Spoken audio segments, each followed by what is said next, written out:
Bueno, buenas tardes a todos y a todas los que están del otro lado. Me presento antes que nada, mi nombre es Emanuel Prado, soy el auxiliar estudiantil de la Cátedra de Epistemología de la Geografía. En esta oportunidad, en esta clase, para poder continuar con los temas que están previstos en el programa de la materia, hoy nos toca desarrollar el tema de la geografía de la percepción y del comportamiento. Este tema que forma parte de la unidad número 4 que vamos a desarrollar en la clase de hoy. Acá, como verán, les dejo mi correo electrónico para cualquier consulta o a través de la plataforma del campus virtual de la materia. Comencemos. Me parecía pertinente, importante, dejar establecido cuál es la bibliografía que he consultado para el desarrollo de esta actividad.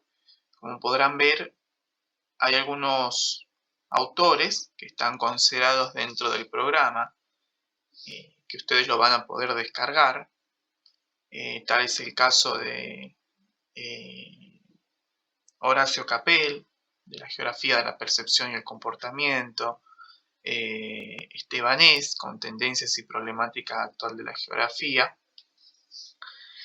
y he incorporado una serie de autores que me parecía interesante que ustedes también lo puedan consultar, ya que están relacionados con la temática que hoy vamos a ver, ¿sí? Como es el caso de Reborat y Carlos, de Nathanson, que va a desarrollar la cuestión de los riesgos y de las catástrofes, un tema bastante interesante que está en boga, si se puede decir, y que va a ser de hecho objeto de estudio de esta nueva corriente o de este nuevo pensamiento dentro de la geografía, ¿no?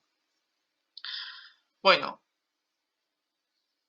podemos decir que esta nueva geografía de la percepción y del comportamiento va a surgir en la década de los 60, en donde a partir de una serie de acontecimientos de distinta índole, socioeconómicos, políticos, que se han desencadenado en el seno de las ciencias sociales,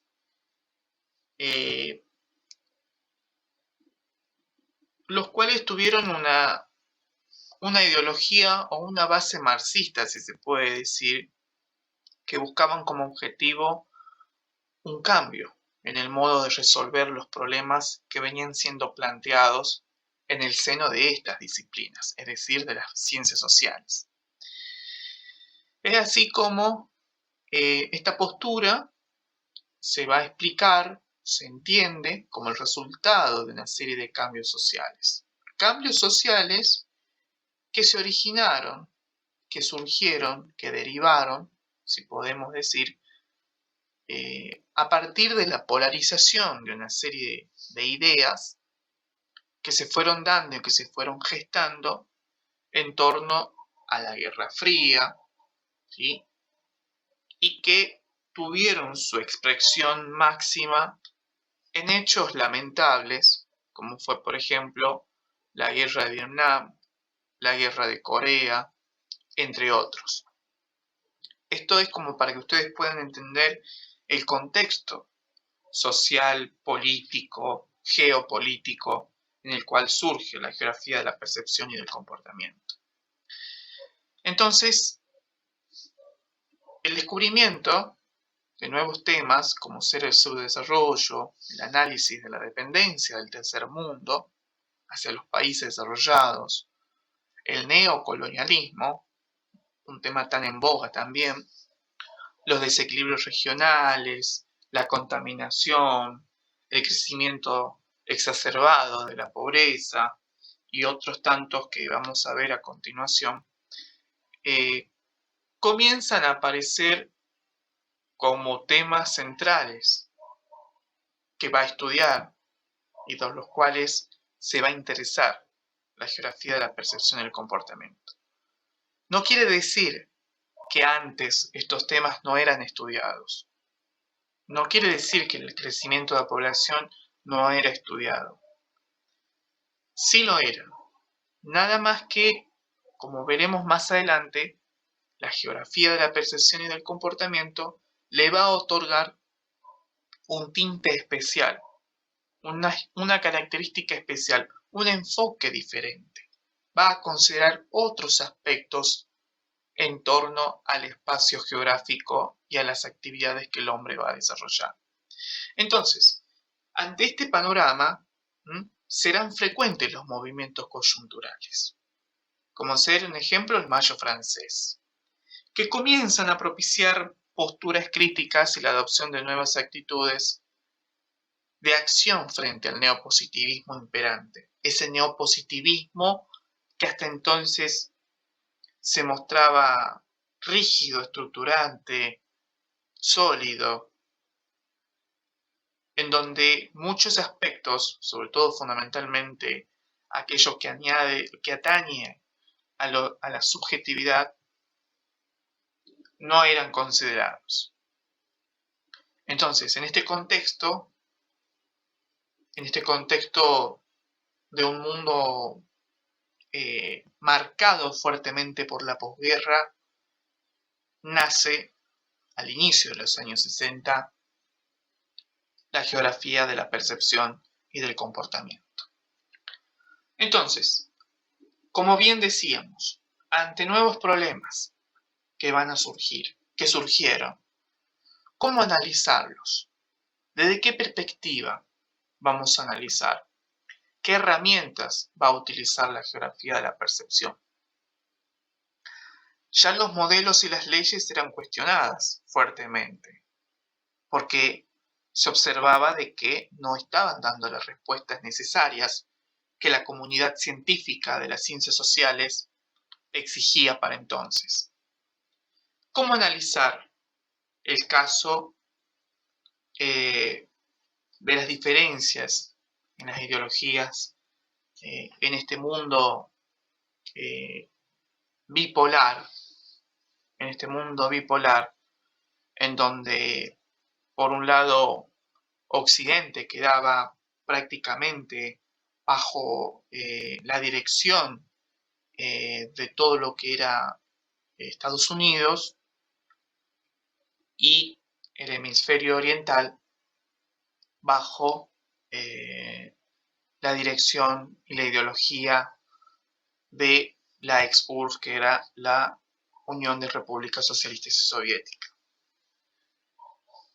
¿Cómo analizar, por ejemplo, los fenómenos marcados por el dolor, como por ejemplo las guerras que se fueron sucediendo, los hechos que fueron ocurriendo en torno a estos fenómenos, el impacto social, el impacto humano? ¿Cuál fue el análisis del espacio geográfico, la importancia de ese espacio por parte de sus habitantes?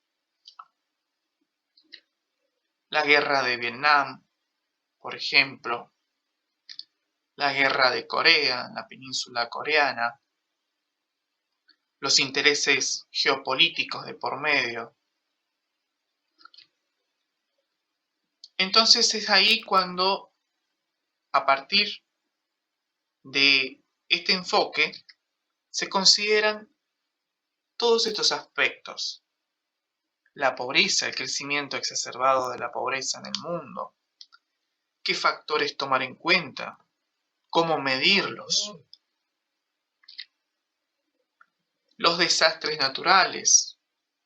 Acá en la imagen podemos ver, podrán observar ustedes cómo quedó una de las ciudades en Nepal, luego del el devastador terremoto que ocurrió en el año 2015, 2016, en torno a las inmediaciones de la cadena del Himalaya, una región fuerte, afectada por los sismos.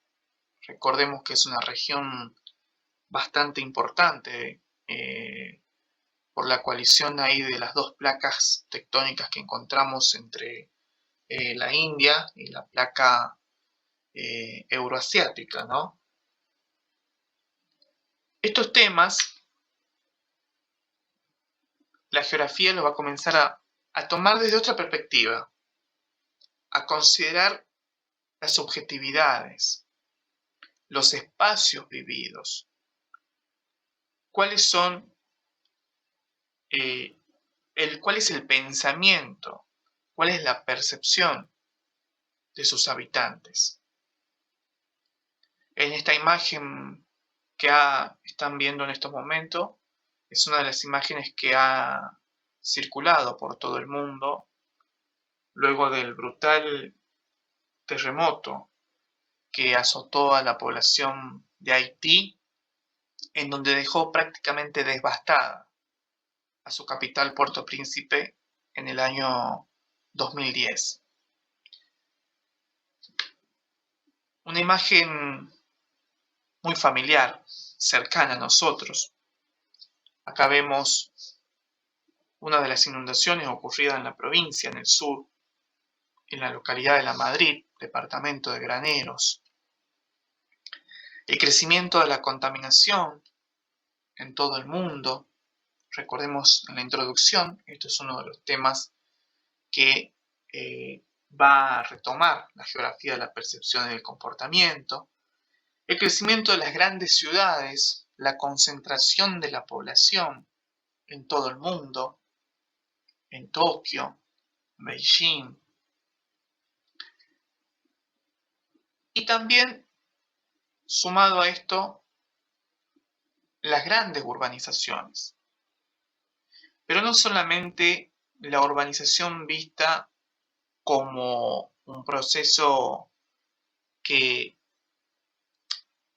ha ido avanzando, si se quiere decir, en todo el mundo, en distintas etapas, por supuesto, unos más avanzados que otros, sino también la urbanización y lo que conlleva consigo mismo los procesos de urbanización en el mundo, tan estudiados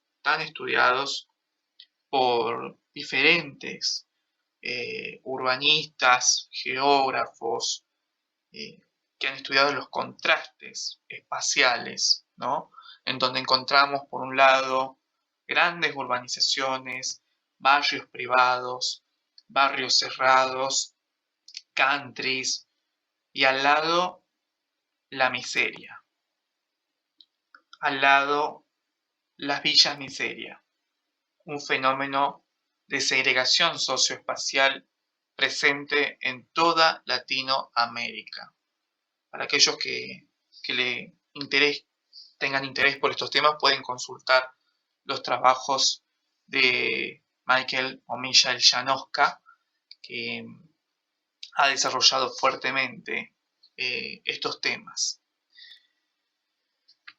Bueno, entonces me parecía interesante graficar para ir introduciéndonos cada vez más en este tema una imagen muy simbólica. Acá tenemos a Icónica Mafalda, que se pregunta, ¿qué habrán hecho algunos pobres sures para merecer ciertos nortes? Es decir, nos replanteamos la decisión, la posibilidad de decir, ¿cuál es la relación de dependencia? Esto del neocolonialismo, que también va a ser un estudio interesante para la geografía de la percepción y del comportamiento. ¿Qué habrán hecho algunos pobres sures para merecer ciertos nortes? este dilema tan discutido muchas veces dentro del espacio geográfico, dentro de la ciencia geográfica, de la supremacía por parte del hemisferio norte respecto al hemisferio sur, de algunas cuestiones ambientales, como ser, por ejemplo, el extractivismo, bueno, una serie de temas muy importantes y muy interesantes de poder analizarlos. Dentro de este ambiente, dentro de este contexto, como recién mencionábamos, surgen una serie de movimientos sociales, ¿sí?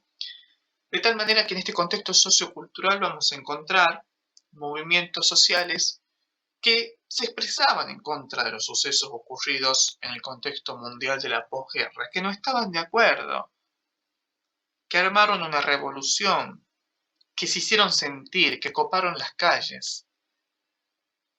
Pero estos movimientos sociales estaban sustentados a partir de ideas que expresaban la no violencia, de ideas sostenidas en el ecologismo, de ideas que propugnaban la igualdad, la libertad, el amor y la paz.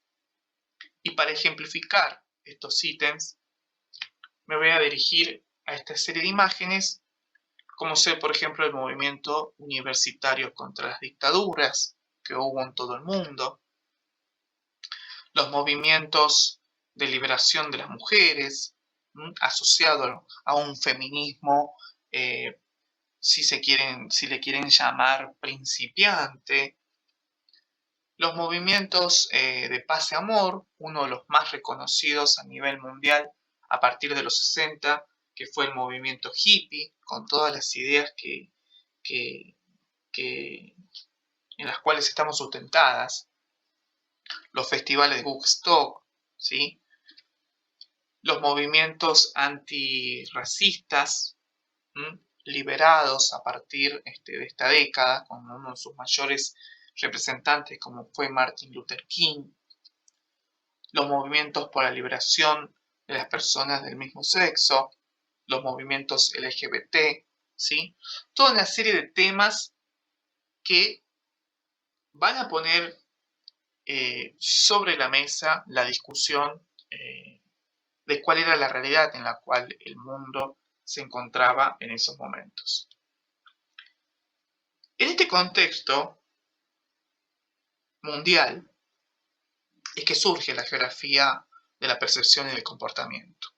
Una vez aclarado esto, es importante que recordemos, a partir de la definición de la selección que hace Habermas de los tipos de ciencia, debemos tener en cuenta que la geografía de la percepción y del comportamiento se va a situar dentro de las ciencias históricas hermenéuticas atravesadas por la ciencia crítica, junto con la geografía regional y la geografía humanista que ha desarrollado la profesora Paola. Hoy vamos a desarrollar la geografía de la percepción y del comportamiento. Bueno, esta geografía de la percepción y del comportamiento será una crítica prácticamente al positivismo lógico dentro de la geografía. ¿Por qué? Porque se observaba una insuficiencia de las leyes y de los modelos elaborados en la década de los 60. ¿Insuficiencia para qué? Para estudiar los individuos y la condición humana, para explicar los diversos aspectos de la localización de las actividades del hombre, ¿sí? Cabe recordar que existieron dos enfoques dentro de esta crítica al positivismo lógico. Por un lado, la geografía humanista y la geografía de la percepción y del comportamiento propiamente dicha. Esta geografía surge en el seno del positivismo lógico, con la idea de superar los presupuestos del conocimiento perfecto y del comportamiento racional humano. Se pone como objetivo alejarse de la excesiva deshumanización de los modelos teóricos, porque convengamos de que la geografía cuantitativa, si bien es cierto, no se desconoce,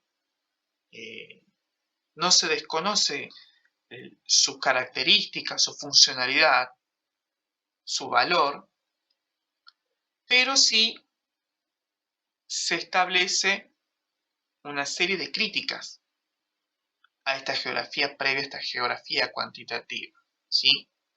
Por eso habla de la deshumanización de los modelos teóricos. Es decir, en esta geografía cuantitativa, los modelos no consideraban ciertos aspectos que ahora sí los va a considerar la geografía de la percepción y del comportamiento con sus técnicas y su recopilación de datos, que lo vamos a ver más adelante. De manera tal que la geografía de la percepción y del comportamiento resulta ser una suerte de corriente puente entre la geografía teórica cuantitativa y las geografías radicales, que va a mejorar la capacidad predictiva y explicativa de los modelos. Y para hacerlo, introduce en la ciencia geográfica la dimensión psicológica, es decir, el comportamiento que estaba ausente hasta ese momento. El comportamiento del hombre en el espacio geográfico. El comportamiento del hombre en su espacio vivido. ¿Y cuál va a ser la respuesta del hombre en ese espacio vivido? A partir de la imagen que tome del mismo. Hay un esquema que ustedes lo pueden ver ahora en pantalla, en donde la percepción está íntimamente relacionada con el comportamiento del hombre. Comportamiento que va a depender de esa imagen que crea el hombre en su cerebro, en su cabeza, y a partir de allí va a tomar actos de decisión y de acción. Por eso, como dice acá en la lectura, el comportamiento espacial es función de la imagen, y la imagen es el lazo del hombre con su medio. De manera tal que para entender la acción del hombre sobre el medio, será en primera medida necesario comprender la mente del hombre, donde tiene lugar la percepción, es decir, la formación de esa imagen. ¿Y esto de dónde viene? Estos enunciados se los obtiene desde la psicología. Desde la psicología, porque ya vamos a ver cuáles han sido los antecedentes de la geografía de la percepción y del comportamiento. De qué áreas de estudio se va a nutrir para poder elaborar sus premisas. Es así como este enfoque va a suponer un intento de subsanar y de completar las deficiencias de los modelos normativos en los que se apoyaba la nueva geografía, pero aceptando los supuestos básicos del positivismo, es decir, que esta geografía de la percepción y del comportamiento no se aleja del positivismo, no se aleja de los supuestos básicos del positivismo, sí incorpora nuevos elementos, como es la conducta del hombre, el comportamiento del hombre, la imagen que crea el hombre. De allí que exista una preocupación por el medio y los problemas sociales, reconociendo que los geógrafos son personas con visiones y concepciones diferentes del mundo, ¿sí? Y no observadores objetivos exentos de juicios de valor. Es decir, que queda margen dentro de los estudios de la geografía de la percepción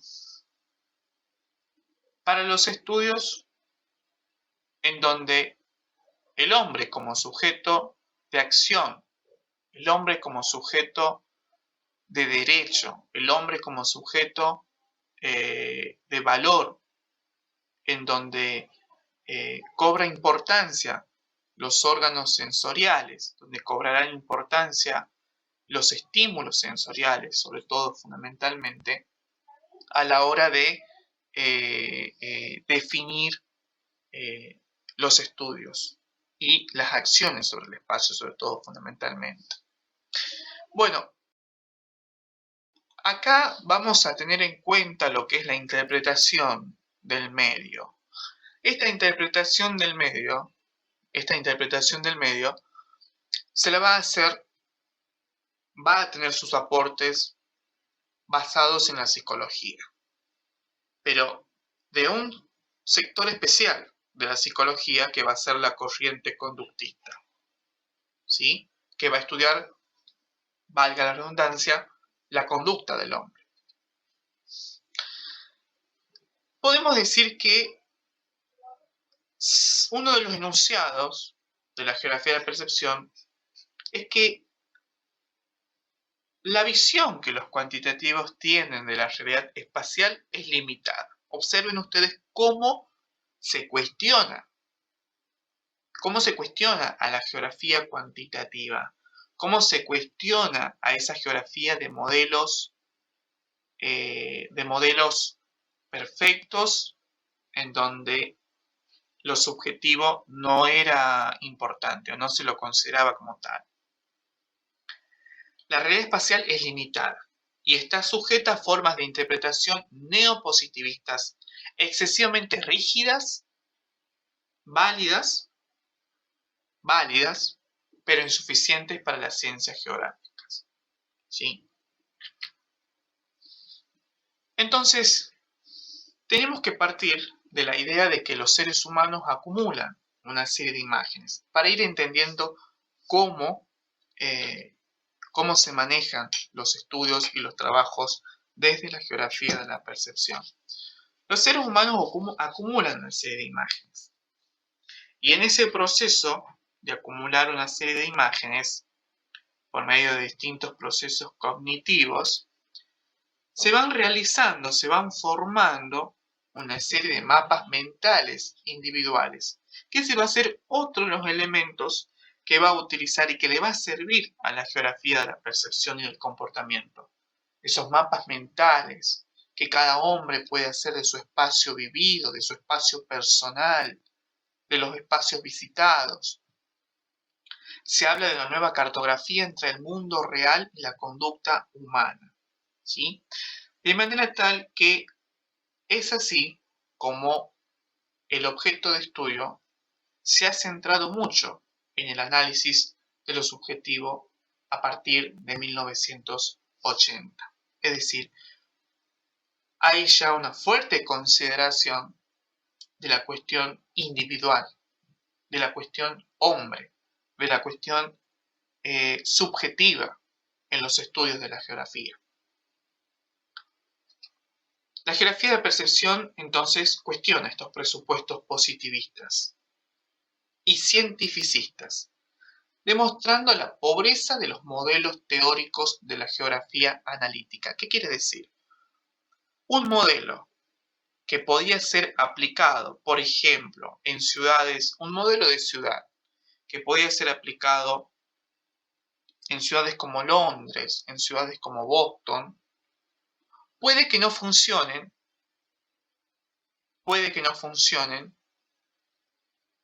en ciudades de otras partes del mundo.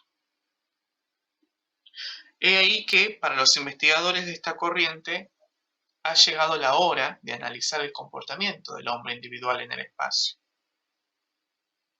Asimismo, supone que existe una relación entre la imagen mental del medio y el comportamiento del mundo real. Ya lo vamos a ir viendo y explicando a partir de esquemas en las siguientes diapositivas.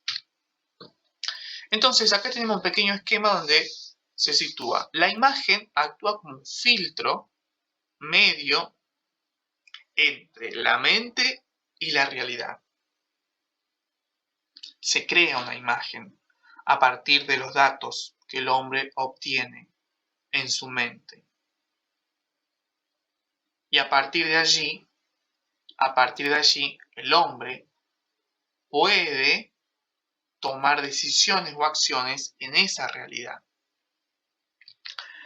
Es decir, que del exterior, a partir de los estímulos sensoriales, el hombre percibe, hay un proceso de percepción de lo que proviene del exterior,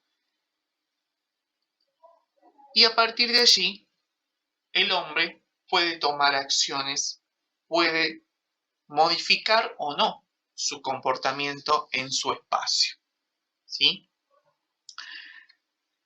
¿Qué es lo que nos dice Horacio Capel? Horacio Capel nos dice que los estímulos sensoriales permiten formar las percepciones en una experiencia concreta y organizada. Es decir, que a partir de esa percepción que el hombre tiene de la realidad, este hombre, el ser humano, va a actuar sobre el medio de una forma o de otra. ¿Qué quiere decir con esto? En el caso de los desastres naturales, porque se habla mucho de la percepción aplicada para los estudios de los desastres naturales, porque no es lo mismo, no es la misma percepción que va a tener una persona que vive in situ, que vive, por ejemplo, en la llanura de inundación de un río, que está, entre comillas, acostumbrada a esos eventos recurrentes, a que aquella persona que no lo está. Para algunos, para un habitante, vamos acá a una escala nacional. A ver, para el habitante que vive en la ciudad de Mendoza, en San Juan, ¿sí? En La Rioja, en la región cuyana, le puede resultar normal sentir con cierta periodicidad algunos movimientos sísmicos de una escala de 3.5, 4.5. Pero para aquellos que se encuentran en la zona más hacia el este del país, alejados de la cordillera, de los puntos de contacto de ambas placas, puede resultarle asombroso sentir un temblor de 5 grados, de 6 grados, es muchísimo.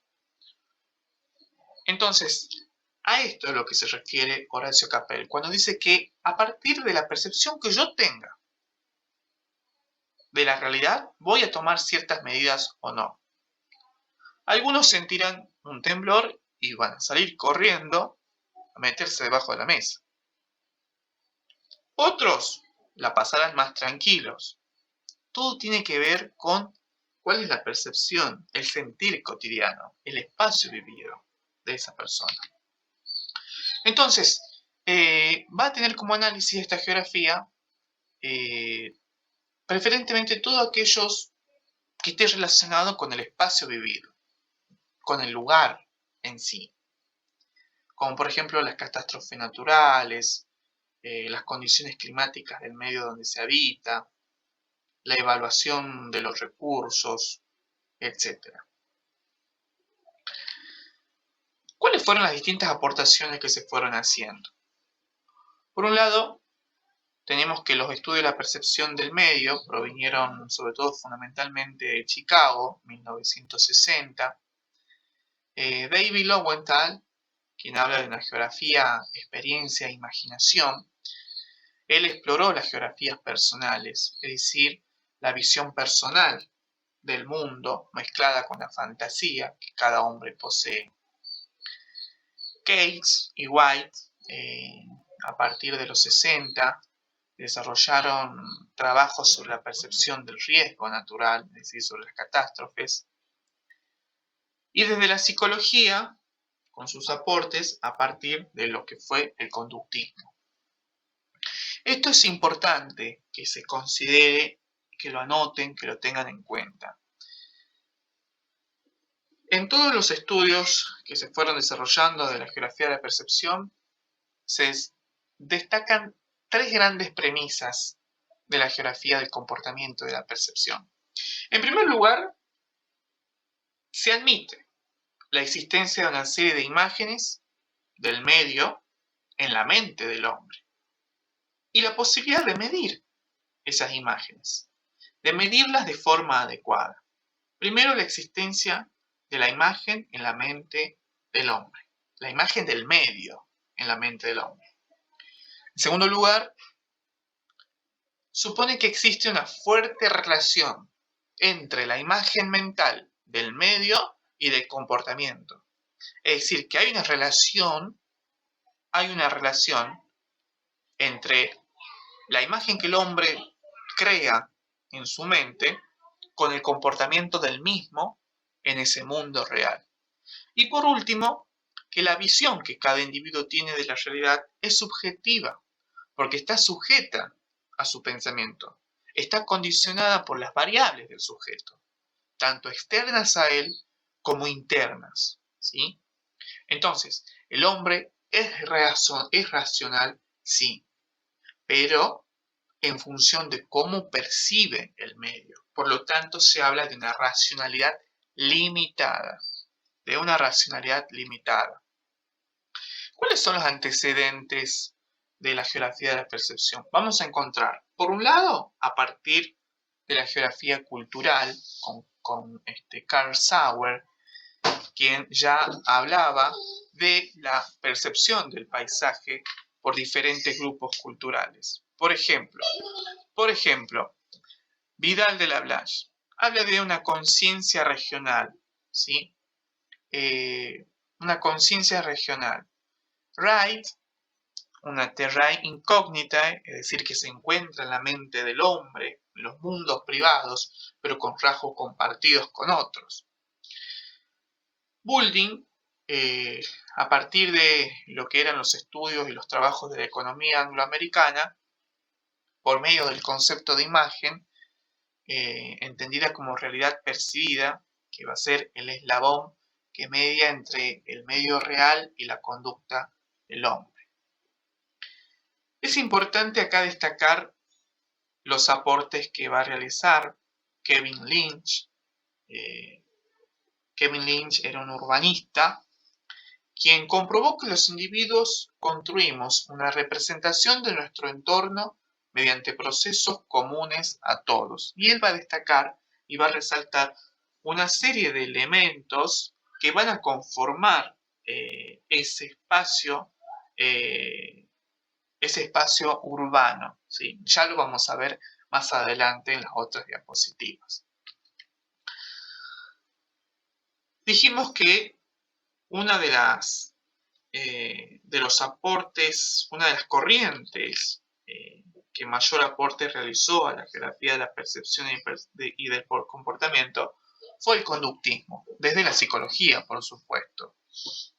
El conductismo estudia al hombre por medio de la observación de su conducta. ¿Sí? Partamos de ahí. Surge en Estados Unidos, en el seno de la psicología. El conductismo está íntimamente relacionado con los procesos de estímulo y respuesta que se van a desarrollar en torno al hombre, al sujeto, ¿sí? Respuestas que van a ser observables, medidas. Tiene sus raíces en el asocialismo y en el funcionalismo, y sobre todo en la teoría darwiniana, ya que hace hincapié sobre todo en la concepción de cómo un organismo se adaptaba al medio ambiente. Este conductismo, recordemos que se desarrolla a comienzos del siglo XX, en donde uno de los principales referentes fueron los psicólogos Watson y Ivan Pavlov, a partir del condicionamiento en experimentos con animales. Ya lo vamos a ver rápidamente. Acá podemos ver detalladamente una serie de elementos más importantes que hacen al conductismo, como ser, por ejemplo, el famoso condicionamiento operante, el cual se aprende por recompensa o castigo, el condicionamiento clásico, ¿sí? Básicamente es para que ustedes entiendan en qué se basaba este aspecto de la psicología, ¿no? El cual tenía obviamente como objetivo poder generar respuestas ante un estímulo en los sujetos y en los animales estudiados, ¿no? Que obviamente después se aplica esto a los hombres. Acá vemos lo que es el proceso de condicionamiento, ¿no? En uno de los experimentos realizados, en este caso corresponde al experimento de Iván Pavlov, en donde a partir de un animal, acá utilizando un perro, se le mostraba un plato con comida, la segregación de saliva era una respuesta ante ese estímulo. Después se pasaba a hacer sonar la campana, pero sin mostrarle el plato con comida, y el perro no salivaba. En un tercer paso se mostraba el plato con comida y se hacía sonar la campana y el perro salivaba. En un cuarto paso ya directamente se hacía sonar la campana y aún así el perro, sin que se le muestre el plato con comida, salivaba igual. Es decir, se lo, entre comillas, acostumbraba a partir de un estímulo, ¿sí? A que el animal dé ciertas respuestas en sus conductas, ¿sí? Acá hay una imagen gráfica de cómo se estudiaba el comportamiento y la conducta del animal en este experimento de Iván Pavlov. Otro de los referentes del conductismo fue Skinner, ¿no? Skinner, psicólogo, inventor y escritor estadounidense, quien desarrolló también con animales distintos experimentos, y uno de ellos, el más famoso, uno de los más conocidos, es la caja de Skinner, que ustedes la están viendo acá.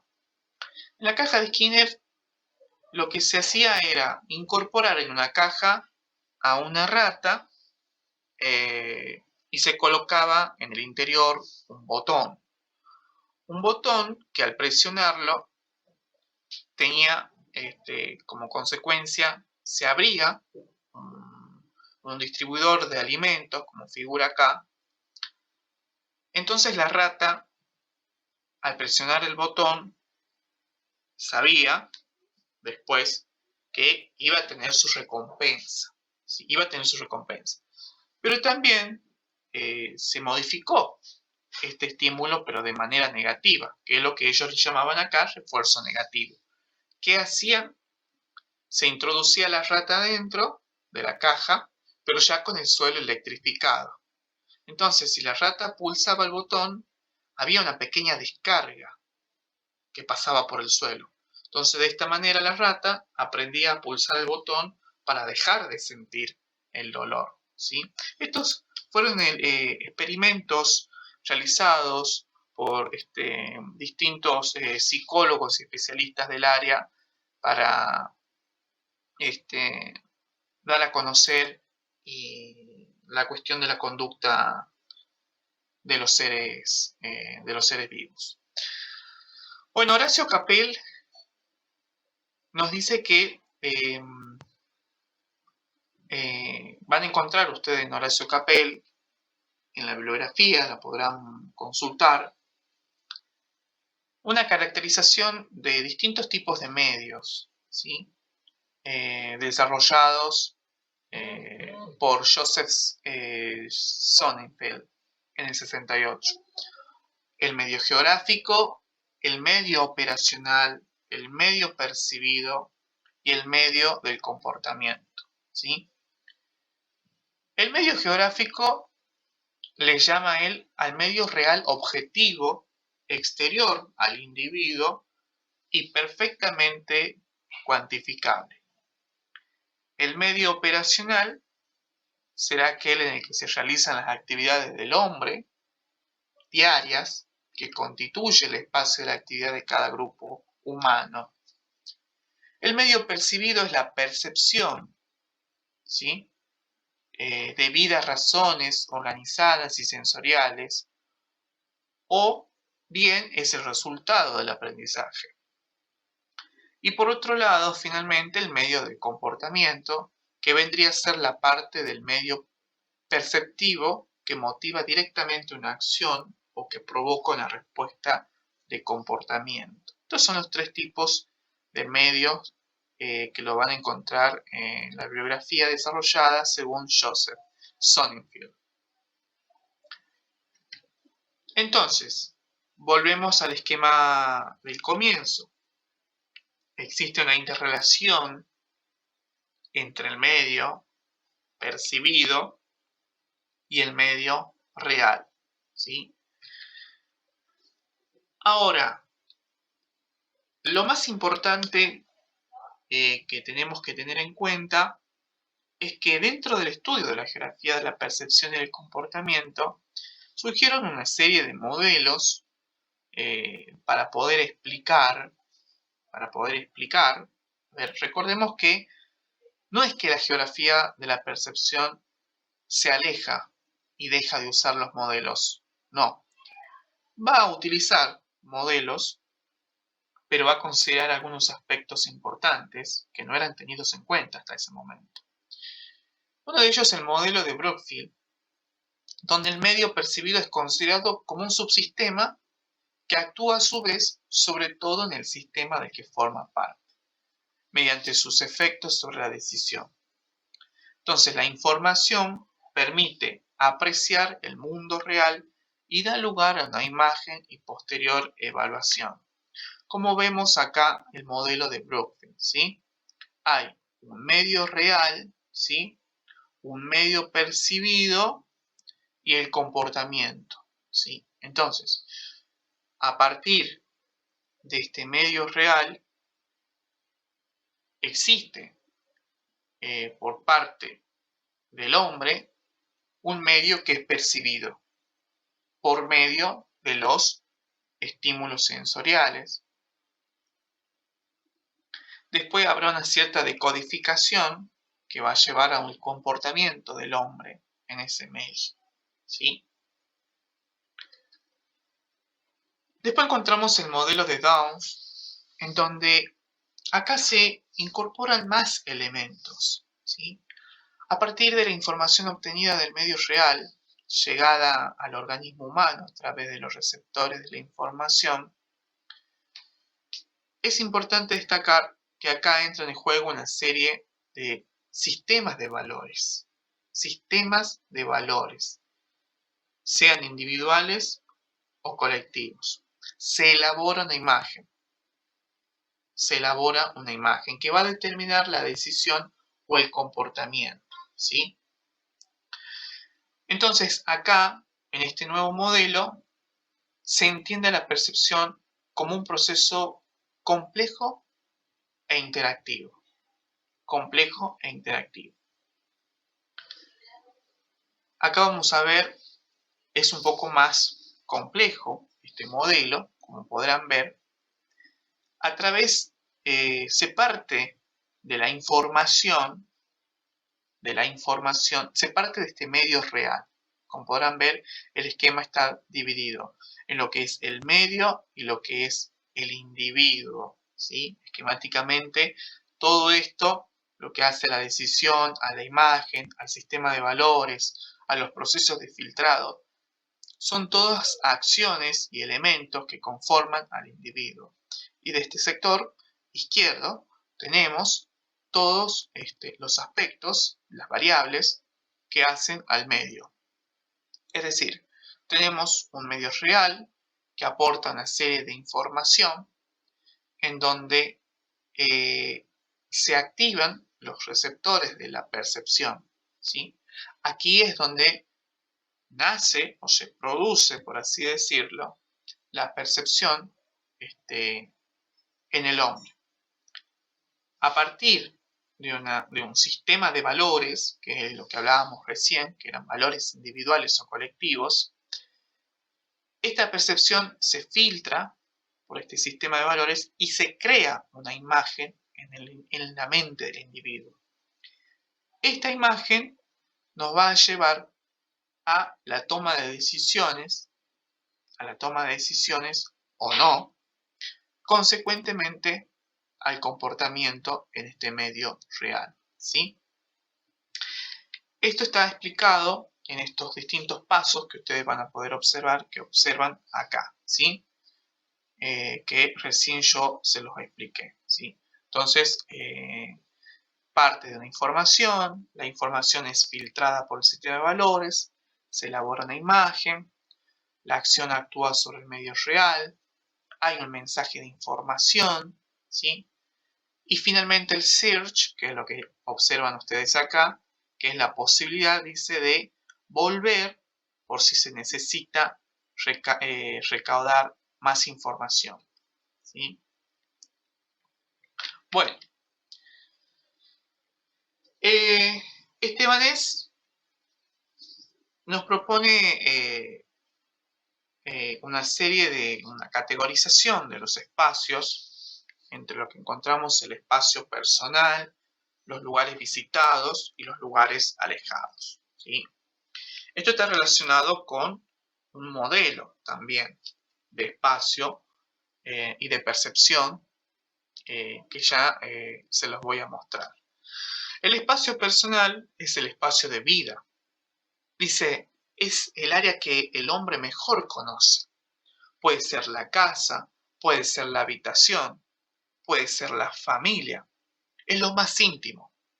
De aquí parte una regularidad hacia otros lugares.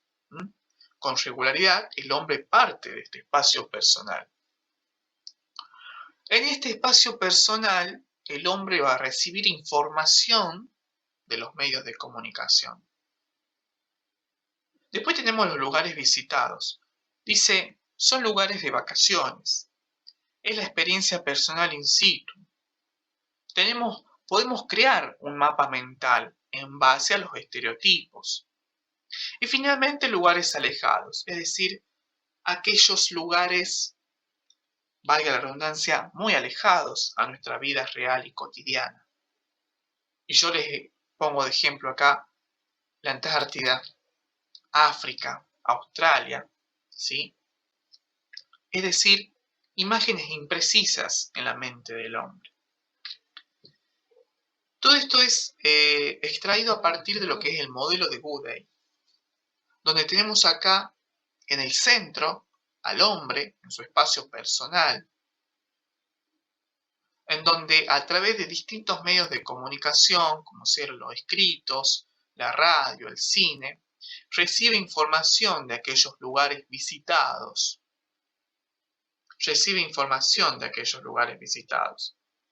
El hombre, desde su espacio personal, se desplaza continuamente por compras, por trabajo, por diversión, por encuentros con la familia y con los amigos. Y en la periferia, más allá de los lugares visitados, más allá a lo lejos, se encuentran los lugares alejados, a los que el hombre no conoce solamente más que a través de imágenes imprecisas. Acá les doy un ejemplo de lo que podría ser el espacio personal.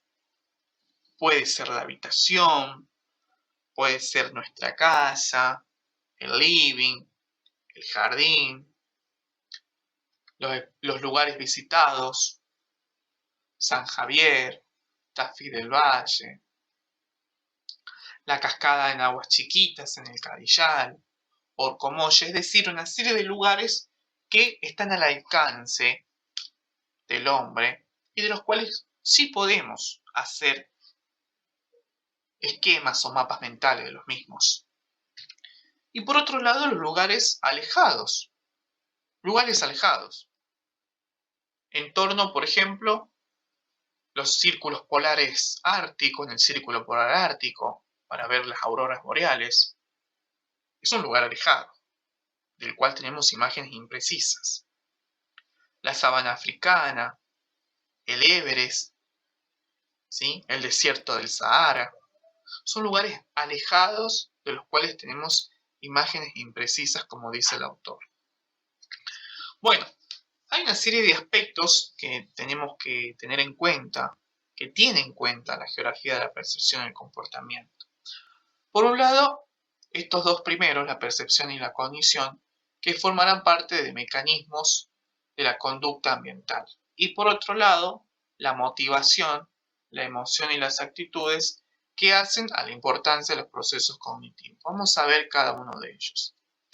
La percepción va a ser entendida como la función psicológica que permite al individuo transformar los estímulos sensoriales en una experiencia coherente y organizada.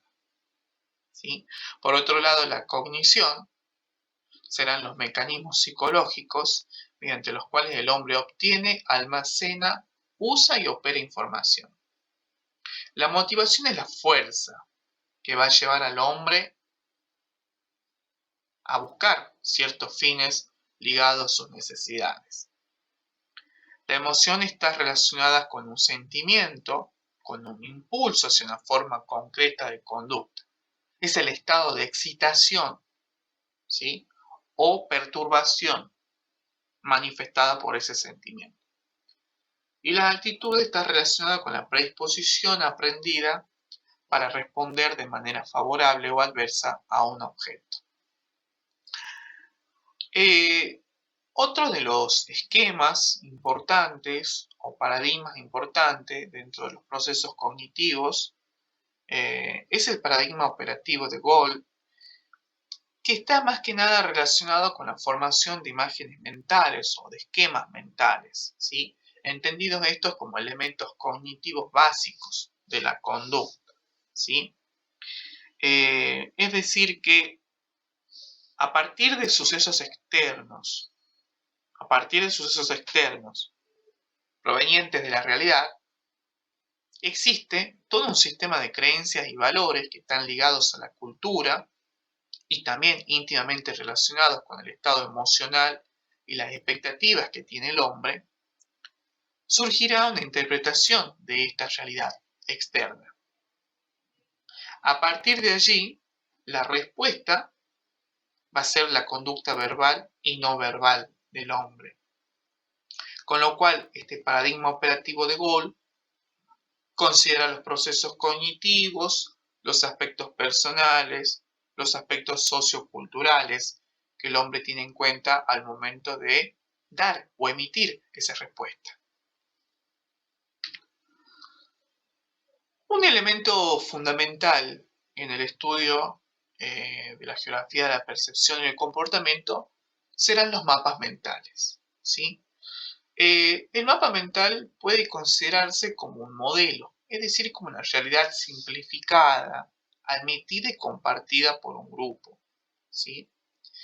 Estos mapas mentales que fueron formulados por el psicólogo Tolman actúan como modo de filtro entre el medio real y la conducta, ¿sí? Y acá aclara que, aunque cada persona tenga preferencias individuales basadas en sus propias experiencias, existen semejanzas subyacentes con otras, ¿sí? Acá vemos, por ejemplo, un mapa mental elaborado, un mapa mental del Centro Previch, es decir, de la Facultad de Filosofía y Letra y alrededores, elaborado por una alumna de odontología en el año 2010.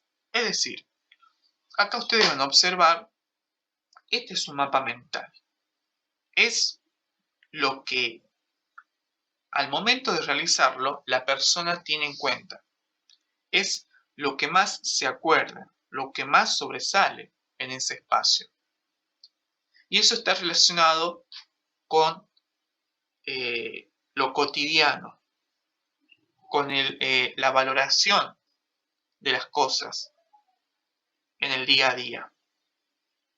Porque para esta persona, para esta alumna, evidentemente tiene muy bien definido los carteles de entrada a la facultad. Recuerda que hay una farmacia, recuerda que está el centro odontológico, ¿sí? Recuerda algunos árboles, la entrada principal, la avenida. Todo esto está relacionado con eso.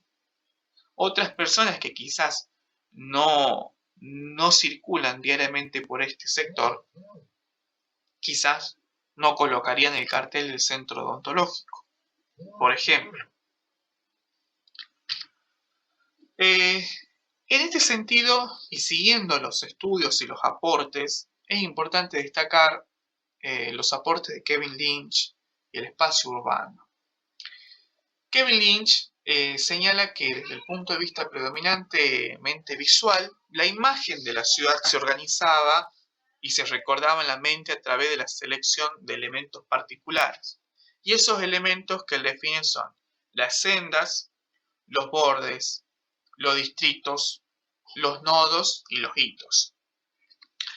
Él centró su objetivo en el análisis de la calidad visual de tres ciudades estadounidenses: Nueva Jersey, Boston y Los Ángeles, ¿sí? Entonces, para él, las personas estructuran y recuerdan el paisaje urbano a través de una selección de determinados componentes. La combinación de estos elementos en el paisaje urbano va a determinar la mayor o menor legibilidad de la ciudad. ¿Ven? Entonces acá vamos a definir cada uno de estos elementos. ¿Qué van a ser las sendas para Kevin Lynch? Las sendas van a ser, por ejemplo, los canales por los que circula habitualmente un observador. Pueden ser calles, pueden ser vías, pueden ser avenidas. Los bordes van a ser los elementos que los individuos no usan como senda, pero que se presentan al observador como líneas que delimitan espacios. Los distritos serán las zonas urbanas grandes en las que el observador puede introducirse con el pensamiento y que tienen un carácter común. Los nodos, por su parte, constituyen focos estratégicos en los que el observador puede entrar, tratándose de confluencias, de sendas o de concentraciones de diversas características.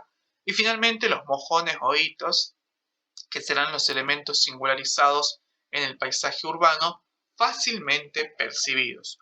Puede ser un edificio, puede ser un monumento, una iglesia, una estatua, etc. ¿Sí? Veamos para ejemplificar con algunas imágenes. Las sendas, decíamos que son aquellos canales por los que circula la persona o el observador. Pueden ser las avenidas, como vemos acá en esta imagen satelital, ¿sí? Tenemos acá la avenida Benjamín Arauz, ¿sí? Señalada. Acá tenemos la Facultad de Filosofía y Letras, ¿sí? Veamos los bordes. Los bordes dicen que son canales o espacios, líneas, por las cuales el observador no circula el hombre, pero sí se nos presentan como delimitadores de espacios. Un borde puede ser, por ejemplo, el río Salí. Me va a delimitar a mí el espacio perteneciente a la capital con el este de la capital propiamente, banda del río Salí, colindando con la ciudad de Alderete, por ejemplo, ¿sí? Entonces el río Salí constituye un borde. Distritos pueden ser los barrios, pueden ser las ciudades, las grandes ciudades, un conglomerado, como vemos acá, San Miguel de Tucumán, el Gran San Miguel de Tucumán, es decir, la capital, con las principales ciudades que están anexadas a través de vías de comunicación, como Banda del Río Salí, Alderetes, Las Talitas, Yerbabuena, Seville Redondo, El Manantial, etc. Los nodos son puntos en los cuales confluyen distintas sendas. Puede ser una rotonda. Acá vemos la imagen del Parque 9 de Julio. Hay una rotonda en la cual confluyen las distintas sendas. También podemos ver el caso de los mojones o de los hitos. Son elementos que están en el paisaje urbano.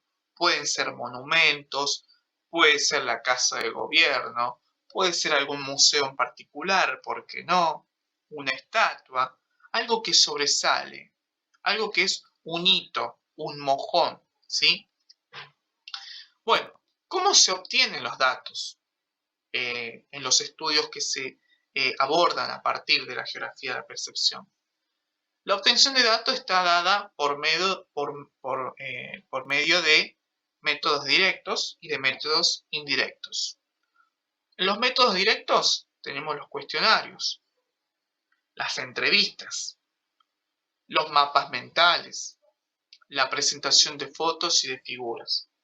Y los métodos indirectos pueden ser textos, archivos de diarios, folletos turísticos, pinturas y representaciones gráficas, etc. Bueno, decíamos al comienzo de la clase que uno de los temas que va a abordar la geografía de la percepción y el comportamiento será la aplicación en temas actuales como los desastres naturales. Recordemos que White y Kate son uno de los principales autores que desarrollan los temas desde este enfoque, ¿no? Se tiene en cuenta la visión personal, el contexto cultural y la influencia de la estructura social que inciden sobre el pensamiento del hombre, ¿sí? La mayor parte de los estudios realizados sobre la percepción de eventos naturales han puesto de manifiesto que en general la gente posee, dice, una visión distorsionada y optimista ante ellos. ¿Qué quiere decir? Es lo que hablábamos al comienzo. Diferente va a ser la visión que tiene una persona que convive periódicamente con algún fenómeno natural, algún evento calamitoso, un evento que puede significar perturbador, sea una inundación, sea movimiento sísmico, sea vientos fuertes, la erupción de un volcán, etc., con aquella persona que no vive cotidianamente con esos fenómenos naturales. Por eso es que Reborati dice, no todas las personas, aun con un mismo nivel de conocimiento, perciben los riesgos de la misma manera.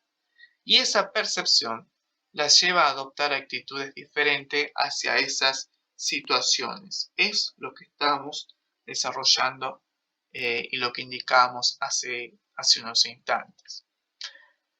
En esta imagen, por ejemplo,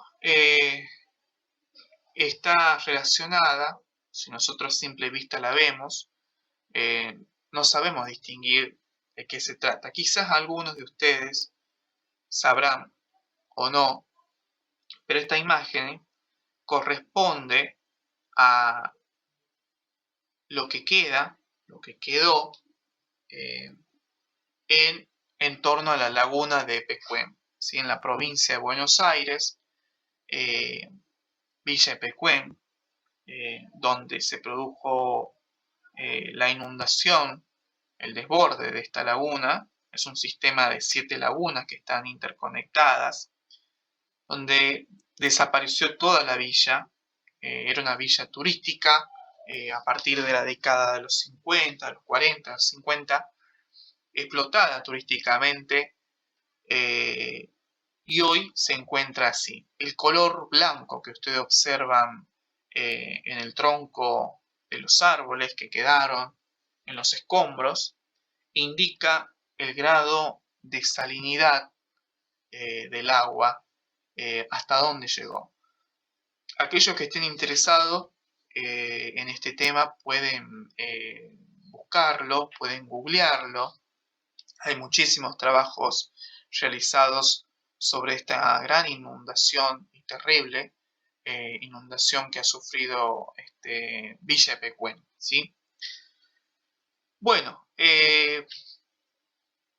acá vemos en el caso rescatistas en torno al tsunami y al terremoto de Japón en el año 2011. Todo esto está relacionado, esta imagen terrorífica, los cuerpos que fueron juntados en Haití en el terremoto del 2010. ¿Por qué yo les muestro esto? La llegada de la ayuda por parte de Estados Unidos, ¿no? La ayuda desorganizada, si se puede decir, post-evento en Haití, después del terremoto. Cómo reparten el agua, los víveres a estos pequeños que esperan totalmente ansiosos la ayuda después del devastador terremoto. Muestro estas imágenes porque esto está íntimamente relacionado con cuál es la percepción que tenemos y que las distintas culturas, los distintos países tienen respecto de los desastres naturales. Hay países en donde no se permite, por ejemplo, fotografiar los cuerpos de las víctimas al desnudo. Caso, por ejemplo, en Japón, caso, por ejemplo, en Nueva Zelanda, Estados Unidos. En cambio, en los países subdesarrollados o los países del tercer mundo, países con altos niveles de pobreza, como es en el caso de Haití, no corrieron por la misma suerte. Y esto está íntimamente relacionado con esto, ¿no? En esta imagen vemos una de las inundaciones que se produjo acá en el sur de la provincia, en la Madrid, ¿no? Entonces, nos remite a preguntarnos ¿de qué manera actuar? ¿De qué manera actuar? Un portal de la Gaceta que están viendo acá, del lunes 9 de marzo del año 2015, después de una de las terribles inundaciones en la provincia. Se pensaba evacuar Graneros y La Madrid. Evacuaron Graneros y La Madrid. Pero incluso también se pensaba en mudar a toda la comuna de La Madrid. Una decisión para mí personalmente descabellada. Esto tiene que ver, vuelvo a insistir, con cuál es la percepción y cuáles son los elementos con los cuales como geógrafos podemos trabajar ante un evento como este, ¿no?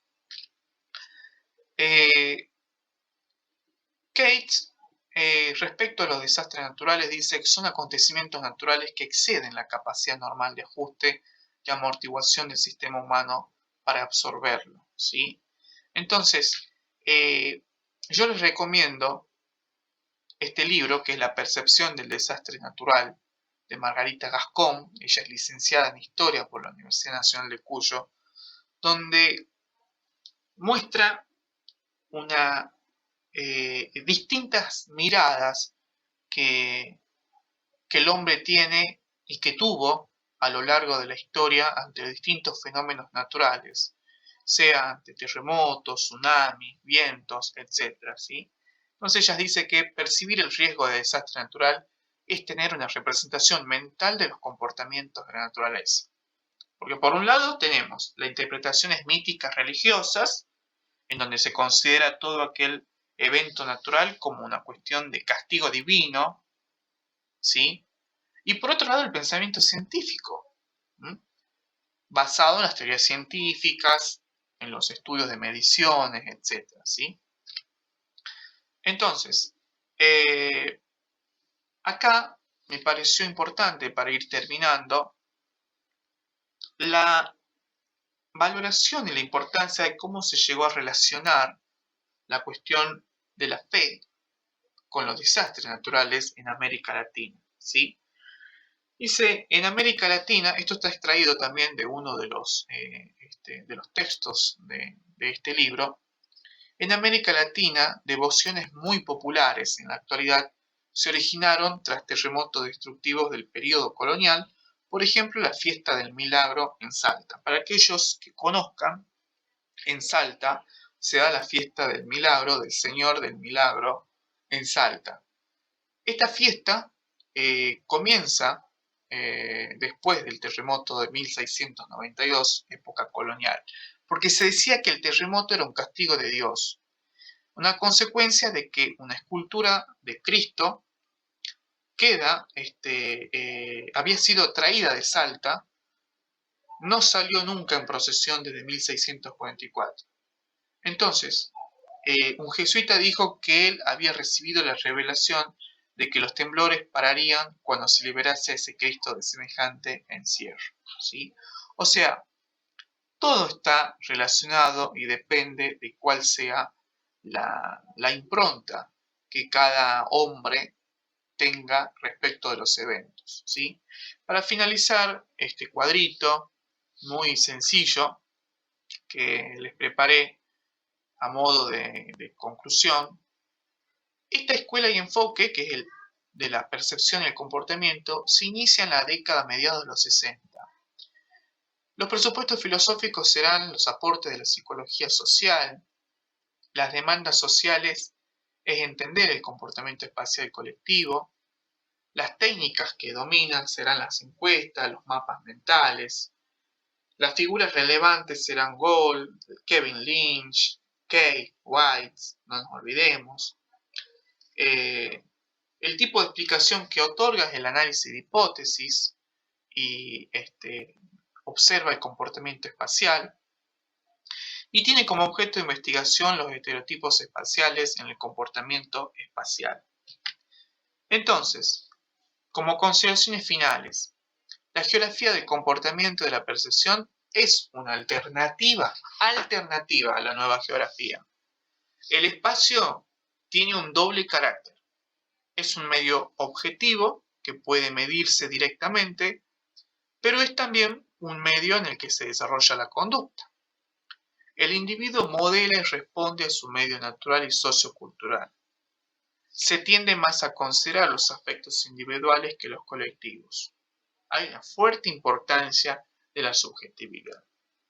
Bueno, finalmente les quería mostrar esta frase del padre de la geografía, Alexander von Humboldt, quien, si bien es cierto, no es un referente de la geografía de la percepción y del comportamiento, pero sí, ya en sus momentos, se adelantó, por así decirlo, al decir que para comprender la naturaleza en toda su amplia sublimidad, es necesario considerarla bajo dos aspectos. Primero, objetivamente como un fenómeno real, y luego, subjetivamente, tal y como se refleja en los sentimientos de los hombres. Bueno, hasta aquí llegamos y nos estaremos encontrando en la próxima clase. Que estén todos bien y nos cuidemos entre todos. Saludos.